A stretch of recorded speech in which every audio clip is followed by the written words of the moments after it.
स्वार्थी यानी स्वयं का अर्थ। जो इंसान स्वयं का अर्थ जानना चाहता है, जो खुद को समझना चाहता है, क्या वो इंसान आपकी नजर में गलत है? हम जब भी किसी को स्वार्थी कहते हैं तो उसका मतलब तो यही होता है कि वो आदमी स्वयं का अर्थ समझना चाहता है। तो फिर वो गलत कैसे हुआ? स्वार्थी शब्द दुनिया की नजर में, समाज की नजर में एक अलग ही नजरिए से समझा जाता है। अगर हम इसके पीछे का सत्य नहीं जानेंगे, नहीं पहचानेंगे, तो कहीं न कहीं हमारा अवचेतन मन भी बुराई की तरफ झुक जाएगा। इसलिए अपने मन में ऐसे विचार पनपने से पहले इस बात की पूरी सच्चाई, पूरा निष्कर्ष निकाल लें, ताकि भविष्य में आपको अपने अच्छे होने पर पश्चाताप ना हो, दुख ना हो। आज की जो बोध कहानी मैं आपको सुनाने वाला हूँ, उसमें आपको 5 ऐसे तरीके पता चलेंगे जिनके माध्यम से अगर आप कर्म करते हैं तो आप अच्छे कर्म भी कर पाएंगे और दुखी भी नहीं होंगे। एक गांव में आनंद नाम का एक युवक रहता था। उसका भरा पूरा परिवार था। उसके 2 बच्चे थे, उसकी पत्नी थी, लेकिन उसके माता पिता इस दुनिया से चल बसे थे। इसलिए पूरे परिवार की जिम्मेदारी उसी के कंधों पर थी। बच्चे अपनी पढ़ाई करते थे और उसकी पत्नी अपने गृहस्थी के कामों के साथ गाय, भैंस, बकरी आदि का दूध बेचकर घर चलाती थी। आनंद पहाड़ में पत्थर तोड़ने का काम करता था। ये मेहनत भरा काम था। पूरे दिन काम करता और रात को थककर घर पर वापस लौटता। इतनी मेहनत करने के बाद भी अगर आनंद को गांव का कोई भी आदमी मदद के लिए बुलाता तो आनंद कभी मना नहीं करता था। उसके जीवन का एक ही सिद्धांत था कि अगर मैं दूसरों की मदद करूंगा तो परमात्मा मेरा साथ देंगे, परमात्मा मेरे साथ कुछ बुरा नहीं होने देंगे। आनंद अपने इस सिद्धांत का पालन बहुत ही कड़ाई के साथ करता था।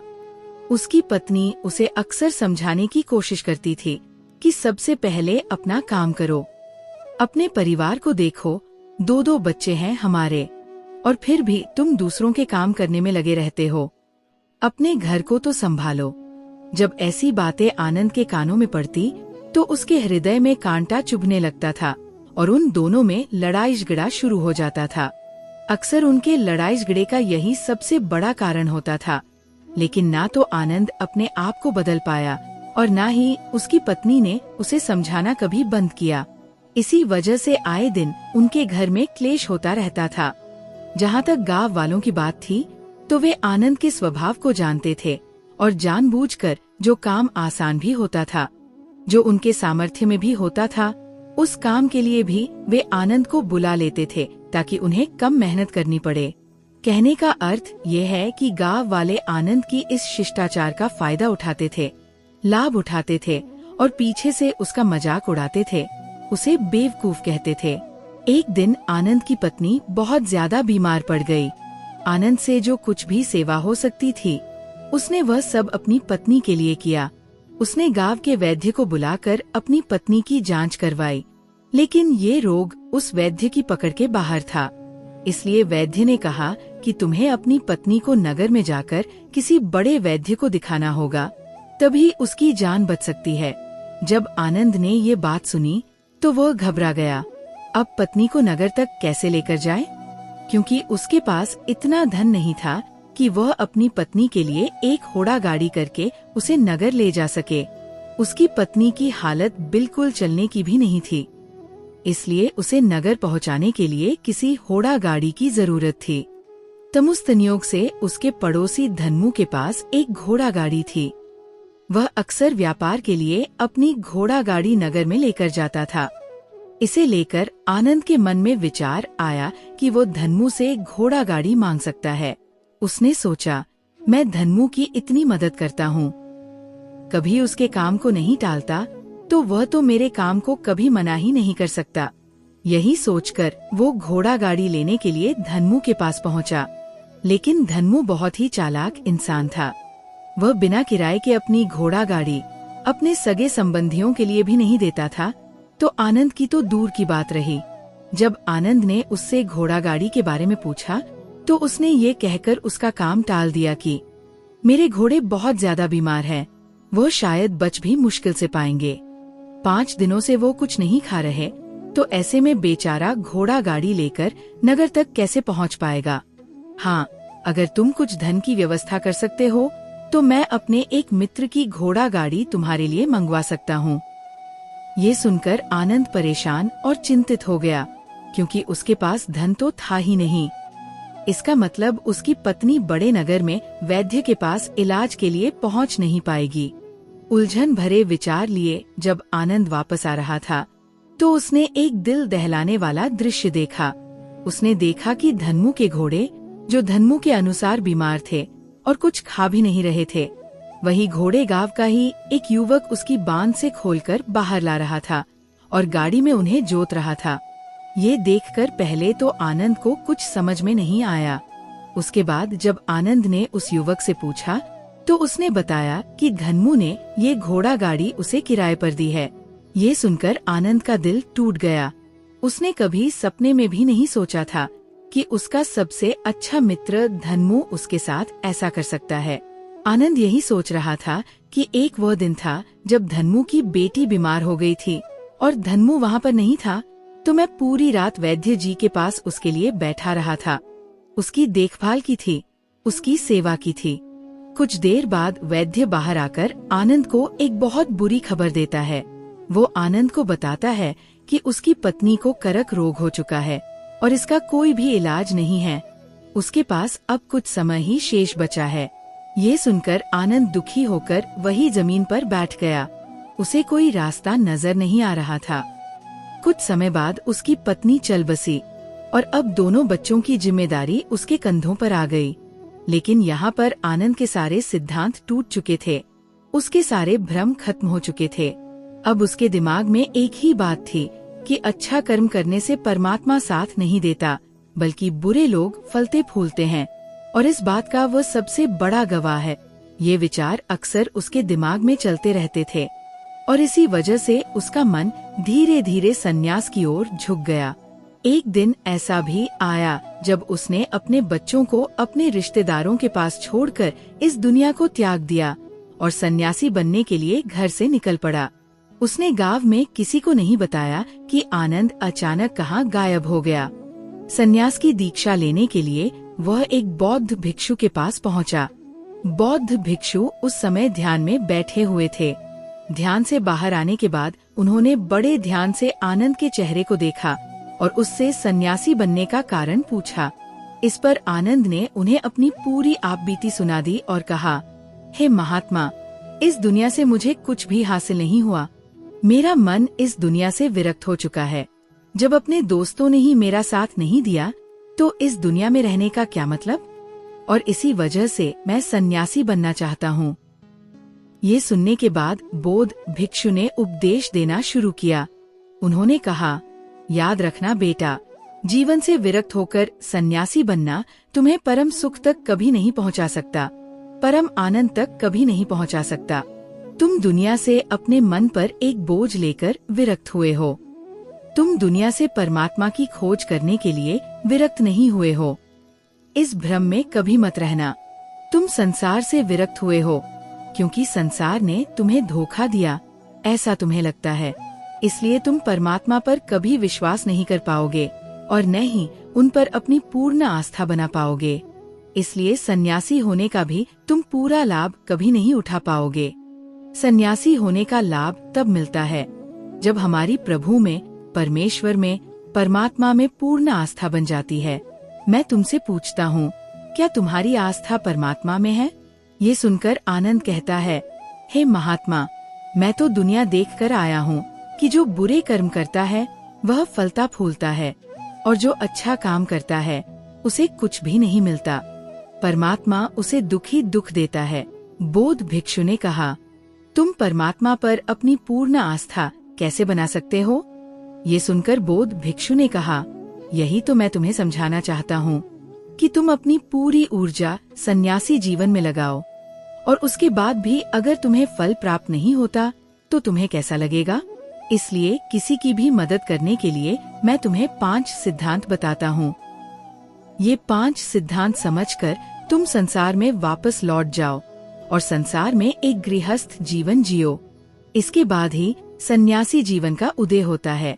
जब हम अपने गृहस्थ जीवन को पूरी तरह समझ लेते हैं और अपनी जिम्मेदारियों का निर्वाह कर देते हैं तो आगे का रास्ता खुद ब खुद दिखने लगता है। फिर बौद्ध भिक्षु ने कहना शुरू किया, जब भी तुम किसी की सहायता करते हो तो सबसे पहली बात ये है कि कभी भी किसी की मदद करते वक्त ये न सोचो कि तुम आज इसकी मदद कर रहे हो तो कल बदले में ये तुम्हारी मदद करेगा। अगर तुम ऐसा सोचोगे तो तुम्हें जीवन में दुखों का सामना करना ही पड़ेगा, क्योंकि एक नहीं तो दूसरा या दूसरा नहीं तो तीसरा कोई न कोई तुम्हारी उम्मीद जरूर तोड़ेगा। और वास्तविकता में वो मदद या वो सहायता नहीं होती, बल्कि वह हमारे लालच का रूप होती है। हम उस व्यक्ति की सहायता बिना किसी उम्मीद के नहीं करते। हमारे मन में बदले का भाव होता है। हम ये सोचते हैं कि मैं इसकी मदद कर रहा हूँ तो कल ये मेरा काम करेगा, और यही लालच हमें अक्सर उन लोगों की मदद करने पर विवश करता है जो किसी न किसी रूप में धनवान होते हैं।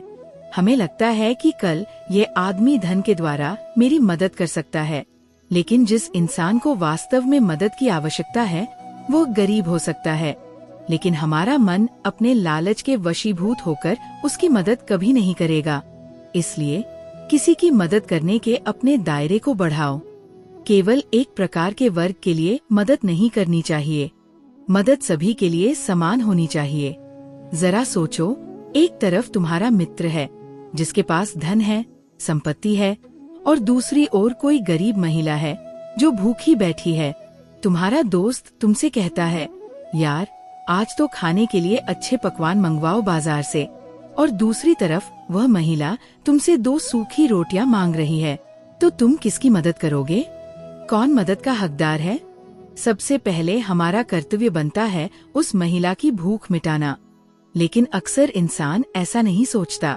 वह अपने दोस्त को तो खिला देगा, उसे बाजार से महंगे पकवान मंगवा देगा, लेकिन किसी गरीब को उसकी भूख मिटाने के लिए पैसे या धन नहीं देगा। दूसरी बात जो ध्यान में रखने की है वो ये है कि जब हम किसी की मदद करते हैं तो उसमें हमारा लालच कभी भी शामिल नहीं होना चाहिए। अक्सर हम जब किसी की मदद करते हैं तो हमारा लालच और स्वार्थ उसके साथ जुड़ा होता है।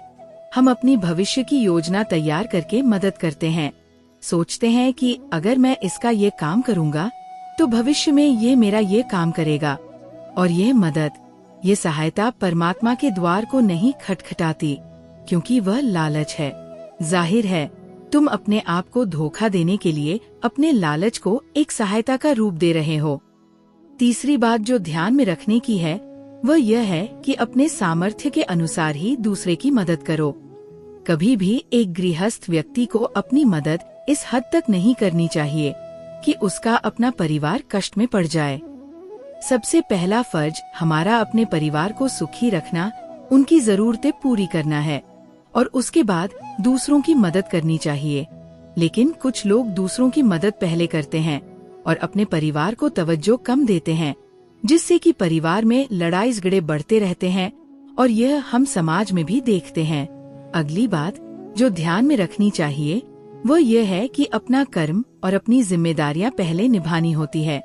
हम अपना काम छोड़कर दूसरों की मदद करने के लिए चले जाते हैं, और जब वह व्यक्ति बदले में हमारी मदद नहीं करता तो हमारा कर्म अधूरा रह जाता है और दुखी हो जाता है। बौद्ध भिक्षु ने कहा, हम सोचते हैं कि मैंने तो अपना काम छोड़कर उस आदमी की मदद की थी और वह आदमी मेरी मदद ही नहीं कर रहा है, इसलिए अपना कर्म सबसे महत्वपूर्ण है, क्योंकि यही काम करने के लिए इस दुनिया में हमारा जन्म हुआ है। और अंत में जो बात समझने की है वह यह है कि परमात्मा की इच्छा से ही सब कुछ होता है। हमारा कर्तव्य है अपने कर्म को करते जाना। कर्म और धरनी तो ऊपर वाले के हाथ में है, इसलिए जो कुछ भी होता है उसे सब ऊपर वाले पर छोड़ दो। अगर तुम्हें कोई धोखा भी देता है तो ये समझ के चलो कि वह सब ऊपर वाले की इच्छा होती है। ये मान कर चलो कि जीवन में जो भी कुछ होता है वह एक कारण से ही होता है। तुम्हें ये समझना होगा कि हर घटना का एक उद्देश्य होता है और हमें उसे बिना किसी शिकायत के स्वीकार करना चाहिए। तुम्हें अपने ग्रस्त जीवन को पूरी तरह से जीना है और इसके बाद ही सन्यासी जीवन की नींव रखी जा सकती है। बौद्ध भिक्षु ने आनंद को कहा, वापस अपने गांव लौट जाओ, अपनी बेटियों को वापस लेकर आओ, उन्हें पालो पोसो, दूसरी शादी कर लो, लेकिन बच्चों का पालन अच्छे तरीके से करो। नई कथा, पंडित और धर्मराज। एक पंडित का दोस्त बचपन से ही गूंगा और एक पैर से अपाहिज था। पंडित के गांव से उसके दोस्त का घर काफी दूर था। वहां जाने के लिए बीच बीच में कई छोटे छोटे गांव पड़ते थे। पंडित रास्ते में अपनी धुन में चल रहा था, तभी उसकी मुलाकात एक व्यक्ति से होती है जो उसके साथ चलने लगता है। वह व्यक्ति देखकर पंडित बहुत खुश हो जाता है। उसने सोचा, चलेगा अच्छा है, अब मेरे साथ चलने से सफर आसान हो जाएगा। दोनों साथ चलने लगे और धीरे धीरे धर्मराज पंडित के पास आ गया। फिर दोनों चलना शुरू करते हैं और चलते चलते एक दूसरे गांव के द्वार पर पहुंच जाते हैं। उस गांव के बाहर एक बड़ा और विशाल मंदिर बना हुआ था, जहां पर आराम करने की सुविधाएं भी थी। पंडित के दोस्त का घर अभी वहां से काफी दूर था और रात भी होने वाली थी। तो पंडित ने धर्मराज से कहा, रात हो रही है, हम पूरे दिन चलते चलते थक चुके हैं और भूख भी लग रही है, इसलिए क्यों न यहाँ भोजन करके विश्राम करें, फिर सुबह आराम से आगे की यात्रा जारी करेंगे। धर्मराज ने कहा, ठीक है, मुझे इस गांव में कुछ जरूरी सामान देना है, तुम भोजन करके आराम करो, मैं बाद में आकर भोजन कर लूंगा। इतना कहकर धर्मराज वहां से चला गया, लेकिन उसके जाते ही कुछ देर बाद धुआं उठता हुआ दिखाई देता है और देखते ही देखते पूरे गांव में आग लग जाती है। पंडित ने हैरानी से सोचा, ये धर्मराज जहाँ भी जाता है वहाँ कोई ना कोई अनहोनी हो ही जाती है, कुछ तो गड़बड़ है इस व्यक्ति में। लेकिन पंडित ने रात को धर्मराज से कुछ भी पूछना उचित नहीं समझा। सुबह होते ही दोनों फिर से अपनी यात्रा शुरू कर देते हैं, लेकिन पंडित इस बार आगे नहीं गया। वो वही खड़ा होकर धर्मराज को देखता रहा कि वो कहाँ जा रहा है और क्या कर रहा है। तभी थोड़ी देर बाद लोगों की आवाज सुनाई दी, एक व्यक्ति को सांप ने काट लिया है और उसकी मृत्यु हो गई है। ठीक उसी समय धर्मराज फिर पंडित के पास आ गया, लेकिन इस बार पंडित से रहा नहीं गया और उसने धर्मराज से पूछ ही लिया, तुम जिस भी गांव में जाते हो वहाँ कोई ना कोई अनहोनी जरूर हो जाती है, क्या तुम मुझे बता सकते हो ये ऐसा क्यों हो रहा है? धर्मराज ने कहा, पंडित जी, आप तो मुझे बहुत ज्ञानी मालूम पड़े थे, इसीलिए मैं आपके साथ चलने लगा था, क्योंकि ज्ञानी का साथ बहुत अच्छा होता है, परंतु आप अभी तक समझ नहीं पाए। मैं यमराज की आज्ञा से उन लोगों के प्राण हरता हूँ जिनकी उम्र पूरी हो चुकी होती है। पंडित को पहले से ही इस बात की आशंका थी, लेकिन धर्मराज के मुंह से ये सुनकर वो घबरा गया। फिर भी उसने हिम्मत जुटाकर पूछा, अगर तुम सच में यमदूत हो तो मुझे बताओ, अगली मृत्यु किसकी है? धर्मराज ने जवाब दिया, अगली मृत्यु तुम्हारे उसी मित्र की है जिससे तुम मिलने जा रहे हो, और उसकी मृत्यु का कारण भी तुम ही बनोगे। ये बात सुनकर पंडित सहम गया और सोच में पड़ गया कि अगर सच में ये धर्मराज यमदूत है तो उसकी बातों को गंभीरता से लेना पड़ेगा। धर्मराज ने मुस्कुराते हुए कहा, तुम जो सोच रहे हो वह सब मुझे पता है, लेकिन तुम्हारे अपने मित्र से मिलने ना जाने से नियति नहीं बदल जाएगी। तुम्हारे मित्र की मृत्यु तो निश्चित है और वो अगले कुछ ही पलों में घटित होने वाली है। महाकाल के मुंह से ऐसी बातें सुनकर पंडित को गहरा शौक लगा, क्योंकि महाकाल ने पंडित के मन की बातें पढ़ ली थी, जो कि किसी सामान्य व्यक्ति के लिए संभव नहीं है। अब पंडित को पूरा विश्वास हो गया था कि धर्मराज सचमुच यमदूत है, लेकिन पंडित घबरा गया क्योंकि वह अपने मित्र की मृत्यु का कारण नहीं बनना चाहता था। इसलिए वह पलटकर अपने गांव की तरफ वापस जाने लगा। लेकिन जैसे ही पंडित वापस जाने के लिए मुड़ा, उसने देखा कि उसका मित्र तेजी से उसकी ओर चला आ रहा था। पंडित को देखकर वो अत्यंत प्रसन्न दिखाई पड़ रहा था। पंडित को ये देखकर ऐसा लगा कि उसका मित्र काफी देर से उसका ही पीछा कर रहा था, लेकिन वो बचपन से ही गूंगा था और एक पैर से लंगड़ा भी था, इसलिए ना तो वह पंडित को आवाज दे सकता था, न ही तेजी से चल सकता था। धर्मराज ने कहा, तुम्हारे मित्र ने पिछले गांव में ही तुम्हें देख लिया था और मैं वहीं से उसका पीछा कर रहा था, लेकिन गूंगा और लंगड़ा होने की वजह से वो तुम तक नहीं पहुंच पाया। उसने अपनी पूरी ताकत लगाकर तुम्हारे पास पहुंचने का प्रयास किया, लेकिन बुढ़ापे में बचपन जैसी ताकत नहीं होती, इसलिए उसे हार्ट अटैक हुआ और उसकी मृत्यु हो गई, क्योंकि वह तुमसे मिलने के लिए अपनी सीमाओं को तोड़कर तुम्हारे पीछे भाग रहा था। धर्मराज ने मुस्कुराते हुए कहा, इसलिए अपने मित्र की मृत्यु का कारण भी तुम ही कहलाओगे। अब पंडित को पूरा विश्वास हो गया था कि धर्मराज यमदूत है और उसका कार्य जीवों के प्राण हरना है। हालांकि पंडित एक ज्ञानी व्यक्ति था, वह ये भी जानता था कि मृत्यु पर किसी का भी वश नहीं है, सबको एक न एक दिन मरना ही है। यही सोचकर उसने अपने आप को संभाल लिया। लेकिन अचानक पंडित के मन में अपनी मृत्यु के बारे में जानने की इच्छा हुई। पंडित की यात्रा और उसकी नींद में चलने की बीमारी। पंडित ने धर्मराज से पूछा था कि जब उसके मित्र की मृत्यु होनी थी तो वो क्यों उसके साथ चल रहा था। धर्मराज ने हंसते हुए जवाब दिया कि वो हर पल सभी के साथ चलता है, लेकिन लोग उसे पहचान नहीं पाते। पंडित ने फिर अपनी मृत्यु के बारे में पूछा तो धर्मराज ने उसे बताया कि उसकी मृत्यु 6 महीने बाद किसी दूसरे राज्य में फांसी से होगी और वो खुद खुशी से इसे स्वीकार करेगा। यह सुनकर पंडित घबरा गया और मृत्यु से बचने के उपायों की खोज में राजा के पास पहुंचा। राजा और उसके मंत्रियों ने पंडित की समस्या का समाधान निकाला और उसे महल में सुरक्षित रखने का निर्णय लिया ताकि वह दूसरे राज्य न जाए और उसकी मृत्यु टल सके। लेकिन पंडित के लिए मृत्यु से बचना असंभव था, क्योंकि उसकी नींद में चलने की बीमारी थी। और एक रात जब वो महल से निकलकर नींद में ही अपने राज्य की सीमा पार कर गया, वह दूसरे राज्य के राजा के महल में पहुंच गया। इस दौरान कोई पहरेदार ने उसे नहीं रोका, क्योंकि वह राजा का खास मेहमान था।